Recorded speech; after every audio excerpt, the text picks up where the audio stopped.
Mobile addiction নিয়ে 5 দিনের সিরিজে আজকে হচ্ছে তার দ্বিতীয় দিন।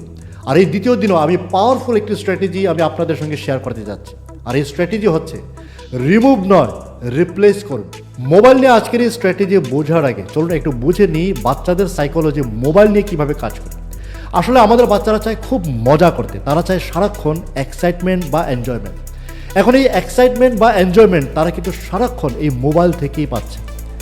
এই এক্সাইটমেন্ট বা এনজয়মেন্ট তারা যে মোবাইল থেকে পাচ্ছে সেটা যদি আমরা অন্য কোনো সোর্স থেকে আমরা তাদেরকে দিতে পারি বা অন্য কোনো আদার অল্টারনেটিভ অ্যাক্টিভিটিস থেকে আমরা সেটা দিতে পারি, তাহলেই কিন্তু আমরা ধীরে ধীরে তাদের হাত থেকে মোবাইলটাকে তাদের দূরে সরাতে পারব।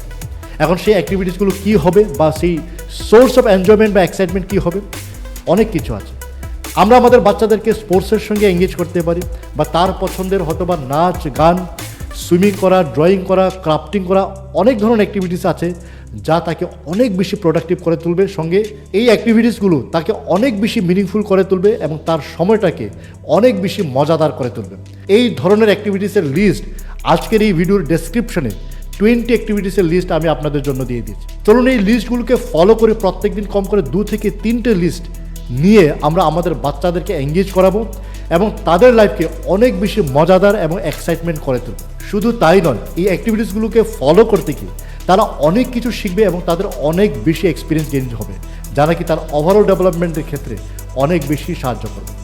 চলুন আজকের এই স্ট্র্যাটেজি ফলো করে রিমুভ নয়, রিপ্লেস করি।